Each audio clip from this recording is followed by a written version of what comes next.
Hello, welcome back to my channel.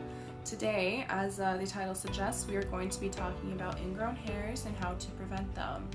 So, ingrown hairs are essentially a hair that never had a chance to break the surface of the skin once it's growing out again, or it has broken the surface and actually curved back into the skin.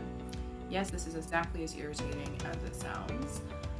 Basically what happens, if it never breaks the skin, it kind of turns into like it's a weird like pimple, because it's basically an infection. Lots of pus will be on its way out, it'll be super swollen, it will be very sensitive and uncomfortable, and if the hair has poked out but it has gone back into the skin, you will also experience very much the same symptoms of irritation, swelling, pus, and they're not fun.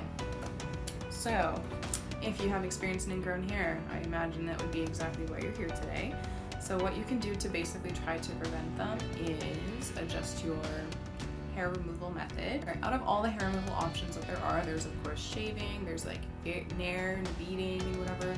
There is waxing, there's sugaring, and laser hair removal. One of the main ways that you tend to experience a lot of ingrown hairs is with shaving. So especially if this is in an area that's quite sensitive, shaving is extremely irritating to the skin during and after. So I don't really recommend to anyone to shave. Maybe because I actually work as a waxologist, so I definitely think waxing is one of the better options out there. The least irritating one for you, or the one that I would think would actually eliminate the possibility of ingrowns the most, is definitely going to be along the lines of laser hair removal. I see. Good news, everyone! Or sugaring and waxing.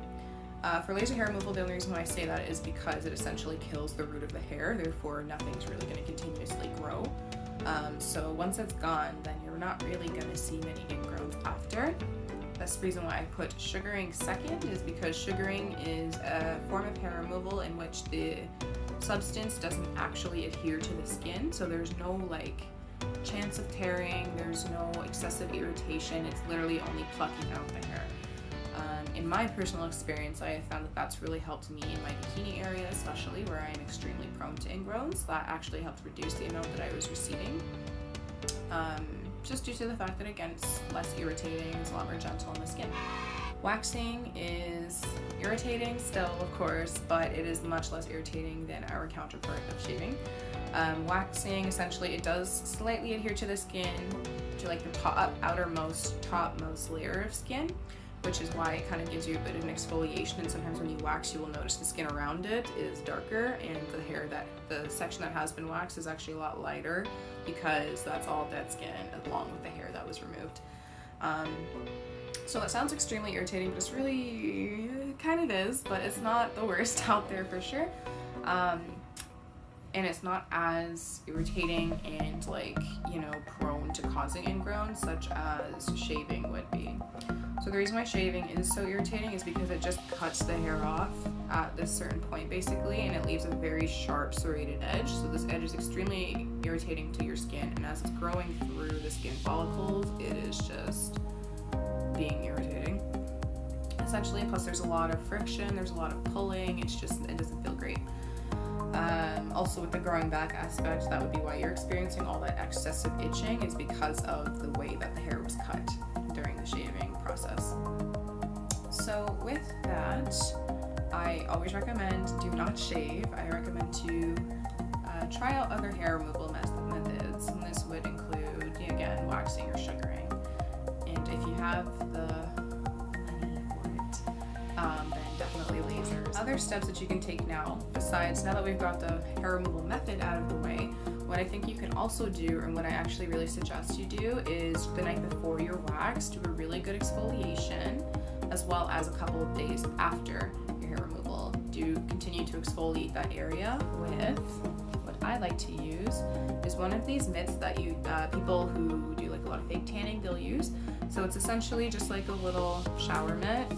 It's not super rough or like abrasive, but it's enough that it will slow off all the excessive dead skin cells. So you just basically use this and exfoliate over the area in the shower the night before, sorry. So again, this will just get rid of and break up a lot of the excessive dead skin cells that are stuck around the roots of the hair and everything, and that will just make a much easier hair removal process the next day. Everything will just slip right out essentially. Now, after your wax, what you need to do, this is all very, very, very important and contributes a lot to your overall lack of ingrowns that we're trying to get. What you need to do is wear nice, loose, like breathable clothing, because essentially if you're wearing, you just already really irritated the area with waxing again because it adheres to the skin and everything. So once you pull that off, you're gonna be quite red, you're gonna feel maybe a little raw, you're just not gonna feel, like it'll be okay, but you don't want something tight, like rubbing constantly against that, because even just look at that, I'm gonna get a little bit red just from that sort of thing. So what you want is to wear, your granny panty, period panties, or, just something loose and breathable, so that it's not constantly rubbing against and irritating the area further. When you do shower as well, you do not want to use hot water, even just in like your normal day-to-day basis, like besides this ingrown hair aspect and like in terms of acne and in terms of just your skin hair. Do not shower in hot water. It's really not, it feels great, yeah, I know, I got it feels good, but it is really not good for you. What's really good for you is actually cooler water. It's much less irritating and it's actually a little bit better to kind of work with your skin, and it's a lot more soothing. So I definitely suggest to shower in colder water.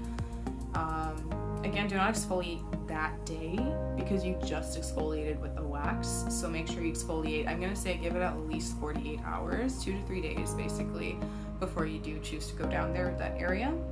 Once that's done, again, that's basically just gonna help keep that area nice and smooth and keep the dead skin cells away from there so that they will not fall into and clog the follicle essentially, which is another contributing factor to your ingrown hair issue.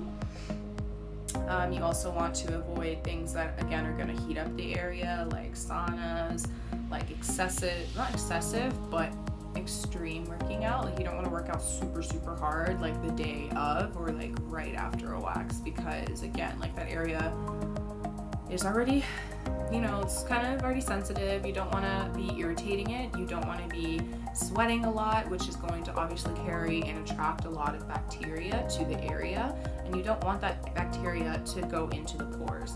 So going into the pores, that is also again going to cause like acne, which is also going to contribute to ingrowns. It's going to cause just a bunch of bumps and a lot of discomfort. So you don't want to work out right away. You want to give your pores basically some time to close. Another thing you want to avoid is things like pools and anything that you're going to be just sitting in water. You want to avoid that for the time being as well. I would say like at least 3 days. If that's like the longest you can wait, but the longer the better. And the reason why I suggest this, like pools, lakes, jacuzzis, and how I said before, saunas, is because the heat, in a sauna specifically anyway, the heat is going to cause your pores to soften essentially and just be more permeable to again allow bacteria to get in and again to just kind of cause irritation. In pools and hot tubs and lakes, it's just a giant body of water that has bacteria in it. So similar to why you wouldn't want to work out right away, you don't want this bacteria to have, you don't want to be like, get into my pores, dirt, don't just dive right in there and infect it basically. So that's why you just don't really want to be in there right away.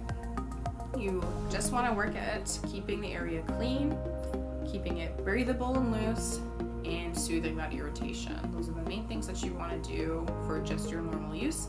There is actually also some products out there that I have seen recommended, and I've actually been trying out myself as well because I suffer again greatly with ingrown hair, clearly being someone with curlier hair as well, because that is also a contributing factor because my hair literally grows in a coil. It's very easy to get trapped under the skin. So that being said, I use this product PFB Vanish with the Chromabrightening feature, which I like that because I am very prone to hyper-pigmentation. So to also get the area a little bit lighter, I continue to use this ingredient here. So the the active ingredients in this product that are going to help you with your hyperpigmentation as well as just keeping the area really nice and exfoliated are going to be the willow bark extract, salicylic acid, glycolic acid, and lactic acid. So all of these are just going to basically help you out, like how I just said, to exfoliate and brighten the area. This also, of course, contains glycerin, but as does most every other skincare ingredient, so it's also going to kind of help to soothe, make it a little bit less irritating. But anyway, I've been using this for about, I'm going to say 3 weeks now. And I've actually seen a really big reduction in the amount of ingrowns that normally start to form on my skin right after.